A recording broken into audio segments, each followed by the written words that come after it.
Hello guys, कैसे हैं आप लोग। वेलकम करते हैं आपका इंग्लिश वाला चैनल पे एक बार फिर से।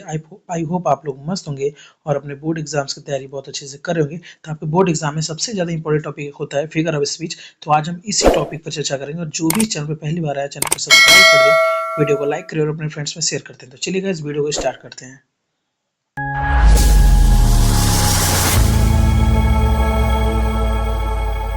चलिए गाइस, तो बात करते हैं फिगर ऑफ स्पीच की। तो फिगर ऑफ स्पीच मैंने जानते ही होंगे आप लोग, और नहीं जानते तो मैं आपको बता देता हूँ कि फिगर ऑफ स्पीच में क्या होता है। अलंकार। हिंदी में आपने बहुत नाम सुने होंगे, लेकिन इंग्लिश में उनको क्या बोलते हैं, फिगर ऑफ स्पीच। तो आज उसी में फिगर ऑफ स्पीच से रिलेटेड हमारे 7 टॉपिक है, जो कि बहुत ही ज़्यादा आपके एग्जाम में पूछे जाते हैं और बहुत ही ज़्यादा इंपॉर्टेंट होते हैं। तो उन्हीं 7 टॉपिक के ऊपर हम चर्चा करने वाले हैं, जिसमें से नंबर 1 पे हमारा है, आप लोग देख सकते हैं, शिमिल। शिमिल में क्या होता है, उपमा, यानी उपमा अलंकार। तो चलिए बात करते हैं कि शिमिल हमारा होता क्या है।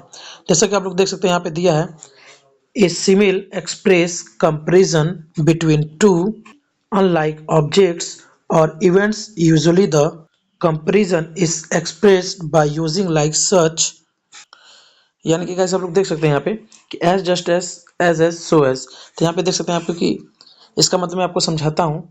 इसका मतलब ये होता है कि सिमिल वह अलंकार है जिसमें विभिन्न प्रकार की ऐसी दो वस्तुओं की तुलना की जाती है जो कम से कम किसी एक बात में क्या होते हैं, आपस में समान होते हैं। जैसे कि इनको पहचान के रूप से भी हम लोग पहचान सकते हैं। इनकी पहचान दिया है, आप देख सकते हैं यहाँ पे कि दिया है, यहाँ पे एज जस्ट एज भी आ सकता है, या एज आ सकता है, या फिर सो एज।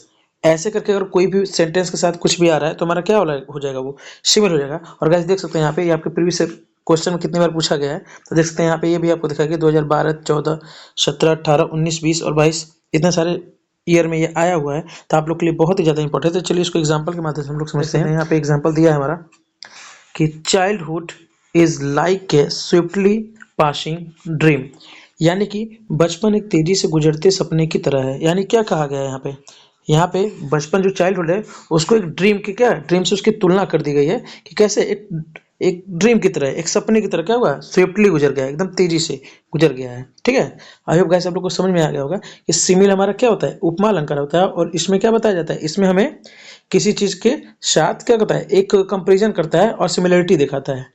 ठीक, किसकी उसके में क्या समानता है, कैसे आप जान सकते हैं। जैसे कि मैंने आपको पहले भी बताया था कि क्या होता है, इसमें विभिन्न प्रकार की दो वस्तुएं होती हैं और जिनको क्या करते हैं, वो कई तरह से अपने आपस में भिन्न होती है, लेकिन उनमें कुछ ऐसी चीज होती है जो दोनों में सिमिलरिटी पाई जाती है। तो आई होप गाइस आप लोगों को समझ में आ गया होगा कि सिमिल यानी उपमा अलंकार हमारा क्या होता है। चलते हैं नेक्स्ट वाले टॉपिक पे। तो गाइस बात करते हैं, नेक्स्ट टॉपिक है हमारा मेटाफोर।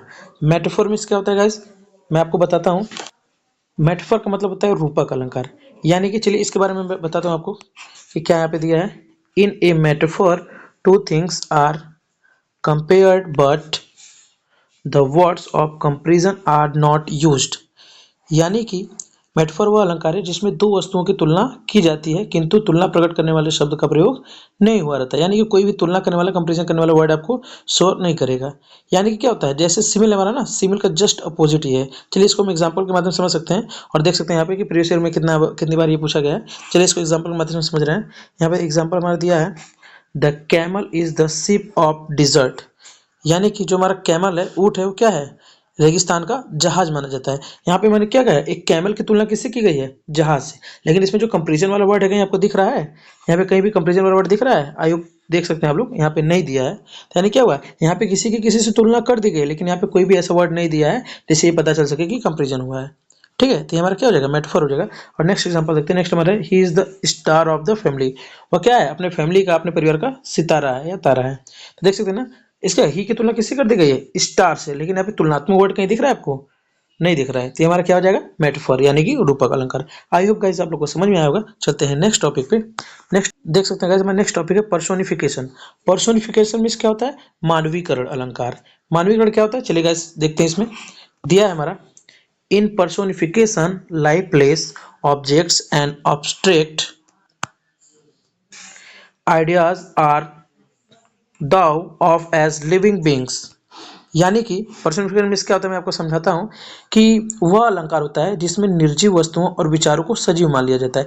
यानी कि निर्जीव वस्तुएं जो होती है ना, जिसमें नॉन लिविंग थिंग्स, जिसमें जान नहीं होता है, और विचार जो होते हैं, जो भी भावनाएं होती है, हम सोचते हैं, उनको क्या है, एक सजीव की तरह वर्णन किया जाता है। ऐसे वर्णन किया जाता है जैसे मानो वो जीवित हो। जैसे हम एग्जाम्पल के माध्यम से समझ सकते हैं यहाँ पे। चलिए, और यहाँ देख सकते हैं आपकी, ये भी प्रीवियस ईयर में कितनी बार पूछा गया। तो देख सकते हैं हम एग्जाम्पल हमारा दिया है यहाँ पे experience is the best teacher, यानी जो एक्सपीरियंस होता है आपका, ठीक है, तजुर्बा जो होता है वो बेस्ट टीचर होता है, सबसे अच्छा टीचर वही होता है, शिक्षक होता है जो आपको क्या है, किसी चीज के बारे में अच्छे से सिखाता है। तो देख सकते हैं यहाँ पे ना, एक्सपीरियंस का ऐसे वर्णन किया है जैसे लग रहा है कोई इंसान है, कोई जीवित इंसान, लेकिन एक्सपीरियंस क्या है, एक तरह का हमारी भावना है, एक्सपीरियंस है हमारे पास।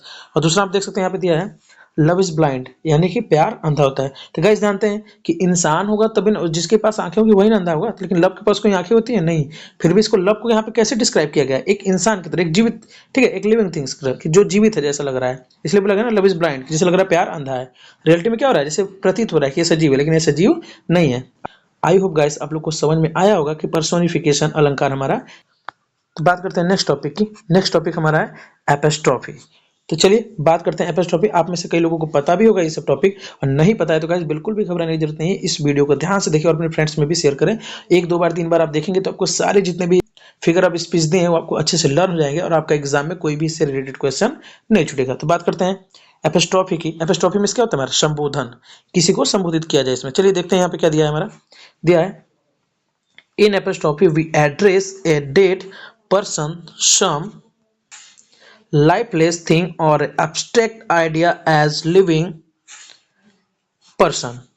देख सकते हैं गाइस, ये भी प्रीवियस ईयर क्वेश्चन में बहुत ज्यादा पूछा गया है। चलिए तो इसको मैं बताता हूँ कि इसका मतलब क्या होता है। एपिस्ट्रॉफी क्या है, संबोधन, संबोधन अलंकार। यह वह अलंकार है जिसमें क्या हुआ, मरे हुए व्यक्ति को, अनुपस्थित या व्यक्ति को, मानवकृत पदार्थ या विचार को स्पष्ट रूप से संबोधित किया जाता है। यानी क्या हुआ, इसमें क्या होता है, जैसे मरे हुए व्यक्ति को ऐसे संबोधित किया जाता है जैसे वो जीवित हो, ठीक है, या फिर मानव द्वारा बनाई गई कोई वस्तु हो या विचार हो, उसको स्पष्ट रूप से क्या किया जाता है, संबोधित करके बोला जाता है। आई होप गाइस आप लोग को समझ में आया होगा। चलिए इसको एग्जाम्पल के माध्यम से हम लोग समझते हैं कि यहाँ पे एग्जाम्पल हमारा क्या दिया है। चलिए बात करते हैं एग्जाम्पल के। हमारा यहाँ पे देख सकते हैं हमारा एग्जाम्पल दिया है frailty the name is women, यानी जो कमजोरी क्या है, कमजोरी का नाम औरत है। यहाँ पे ऐसे बताया गया है कि जो कमजोरी है क्या है, सबकी कमजोरी औरत होती है। यहाँ पे ऐसे यहाँ पे दर्शाया गया है। मैं ऐसा नहीं कर रहा हूँ, यहाँ पे हमारा एग्जाम्पल ऐसा बोल रहा है कि हमारा क्या है, कमजोरी का नाम औरत है या फिर कमजोर। गाइस यहाँ पे देख सकते हैं एग्जाम्पल हमारा दिया है। बात करते हैं एग्जाम्पल की। देख सकते हैं इसका एग्जाम्पल दिया है हमारा कमजोरी का नाम औरत, यानी कि देख सकते हैं यहाँ पे इसके। तो गाइस बात करते हैं एग्जांपल की। देख सकते हैं आप लोग एग्जांपल दिया है हमारा frailty Dai name is women, यानी कमजोरी का नाम क्या होता है, औरत। औरत क्या होती है, सबकी कमजोरी होती है, ऐसा ये एग्जांपल में बोल रहा है। तो यहाँ पे देख सकते हैं ना, यहाँ पे औरत को किससे संबोधित किया है, फ्रेलिटी से, कमजोरी से, ठीक है, कमजोरी से क्या है, वुमेन को संबोधित किया है। तो आई होप गाइस आप लोगों को समझ आएगा। देख सकते हैं यहाँ पे संबोधन चिन्ह भी लगाया उसके साथ। चलते हैं नेक्स्ट एग्जाम्पल में। नेक्स्ट एग्जाम्पल दिया है ए ग्रेव, यानी O grave where is the victory, O grave where is the victory, यानी कि यहाँ पे हम बात करते हैं दूसरे वाले एग्जाम्पल की। इसमें दिया है कि हे कब्र तेरी जीत कहाँ है, यानी जो कब्र होता है, ठीक है गाइस, कब्र को यहाँ पे क्या होते हैं, ग्रेव बोलते हैं। हे कब्र तेरी जीत कहाँ है, माने कब्र को कोई जीत सकता है नहीं गाइस। तो यहाँ पे कब्र को ऐसे संबोधित किया है जैसे लग रहा है कोई इंसान है। देख सकते हैं हम ना कि कब्र की बात की गई है कि यहाँ पे संबोधित किया गया है किसको, विक्ट्री को, जीत के बारे में कब्र से संबोधित किया गया है। तो आई होप गाइस आप लोग को समझ में आया होगा कि एपिस्ट्रॉफी संबोधन क्या होता है। चलते हैं नेक्स्ट टॉपिक पे। नेक्स्ट टॉपिक है हमारा हाइपरबॉल। तो चलिए गाइस बात करते हैं यहाँ पे नेक्स्ट टॉपिक नंबर 5 है हमारा हाइपरबॉल। हाइपरबॉल में क्या होता है गाइस, जल्दी से आप सोचिए अपने दिमाग में, फिर मैं भी आपको बता रहा हूँ कि इस पे हाइपरबॉल क्या होता है। आई होप आप में से कुछ लोगों को पता भी होगा, नहीं पता है तो कोई बात नहीं गाइस, मैं आपको बताता हूँ आराम से, क्योंकि इस चैनल पे बस आप हमारे साथ बने रहिए गाइस। हम आपके लिए बहुत ही ज्यादा इंपॉर्टेंट वीडियो लाएंगे जो आपके लिए बहुत ही ज्यादा हेल्पफुल होगा, और बहुत ही बेसिक से एडवांस तक की नॉलेज आपको मिलेगी इस पे। तो चलिए गाइस बात करते हैं हाइपरबॉल की। हाइपरबॉल हमारा दिया है, हाइपरबॉल में क्या होता है हमारा, अतिसंयुक्ति अलंकार। अतिसंयुक्ति अलंकार आप लोग हिंदी में पढ़े होंगे, तो आज हमको इंग्लिश में भी आपको पढ़ाते हैं। चलिए देखते हैं यहाँ पे क्या दिया है। दिया है in hyperbolic statement is made emphatic by over statement, यानी कि गाइस मैं आपको बताता हूँ इसका मतलब क्या होता है। इसका मतलब यह है कि यह वह अलंकार है जिसमें वस्तुओं या व्यक्तियों को उनकी वास्तविक स्थिति से बड़ा या छोटा या अधिक अच्छा या अधिक बुरा प्रदर्शित किया जाता है।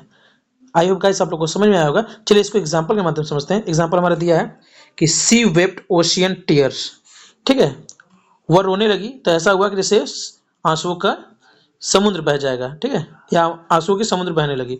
उसके रोने से क्या हुई, आंसू का समुद्र पूरा बहने लगा। तो गाइस देख सकते हैं यहाँ पे कि उसके रोने की चीजों को कितना बढ़ा चढ़ा कर बोला गया है। तो अतिशयोक्ति का मतलब भी होता है कि क्या, किसी चीज को ज्यादा चढ़ा बढ़ा के बोलना। जैसे कि मैंने आपको समझाया था कि जैसे बताया था ना कि ये अलंकार कैसा होता है, जिसमें वस्तु या व्यक्ति को उनकी वास्तविकता से अधिक स्थिति में बड़ा या छोटा या बहुत अच्छा या बहुत बुरा दिखाया जाता है। तो वैसे आप लोग एग्जाम्पल के माध्यम से समझ सकते हैं।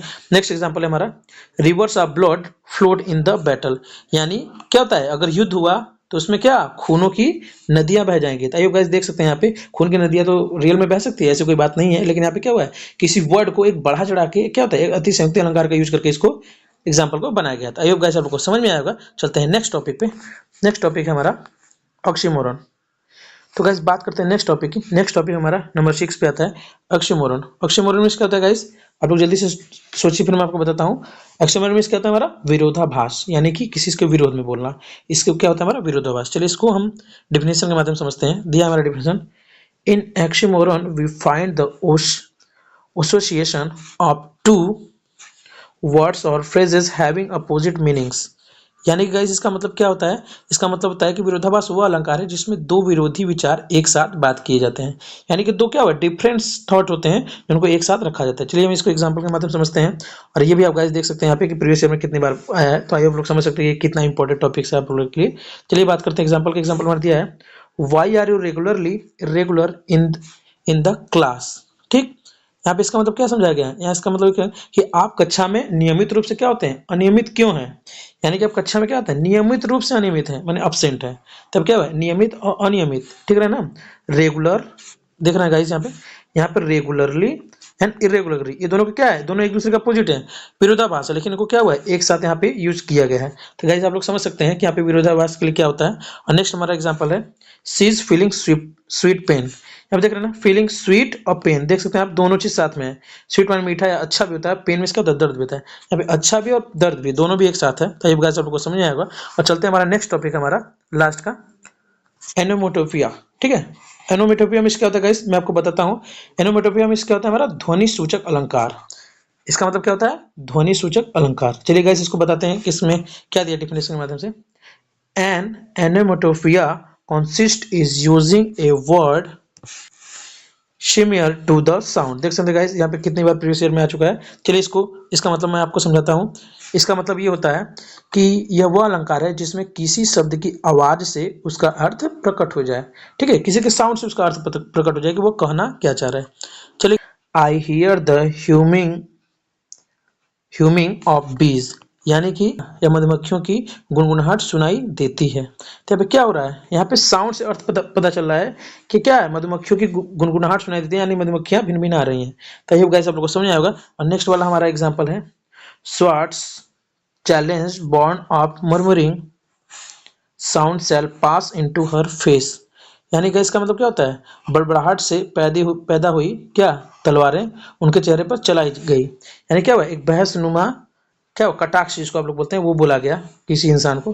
क्या हुआ एक बहस करके, या कहते हैं ना कि एक शब्दों की तलवार चलाई जाती है, तो यहाँ पे शब्दों की तलवार चलाई गई। तो यहाँ पे देख सकते हैं आपके साउंड से ये पता चला कि शब्दों की तलवार उन पर चलाई गई, मतलब क्या हुआ उनको बहुत ही कुछ विरोध में उनके बोला गया, बहुत कुछ उनको बुरा भला बोला गया। इसलिए यहाँ पे क्या गया ऐसे ना बोल करके क्या हुआ है यहाँ पे ध्वनि सूचक अलंकार का यूज करके बताया गया है। यहाँ पे एक तरह का क्या कहते हैं अपोजिट के हिसाब से इनडायरेक्टली बोला गया है। ठीक, तो आई होप गाइस आपने आपको समझाया। आई होप आप लोग को समझ में आया होगा। और वीडियो पसंद आए तो वीडियो को लाइक करिए, फ्रेंड्स को शेयर करिए गाइस। और ऐसे ही नॉलेज से रिलेटेड वीडियो पाने के लिए हमारे चैनल को सब्सक्राइब जरूर कर लें और हमारे चैनल पर बने रहे। आपको ऐसे ऐसे बेसिक से एडवांस ढेर सारे टॉपिक्स मिलेंगे गाइस। और मैं एक बार फिर से ऐसी सीरीज लाऊंगा जिसमें आपको बेसिक ग्रामर शुरुआत से, जिसको कुछ भी नहीं आता इंग्लिश में गाइस, वो शुरू से वो उस वीडियो को देखेगा और लास्ट तक आप देखेंगे कि अपने आप में आप कितना इंप्रूवमेंट आ गया। तो गाइस चैनल पर बने रहें। इसी तरह के दमदार टॉपिक के साथ मिलते हैं हम नेक्स्ट वीडियो में। तब तक के लिए थैंक यू।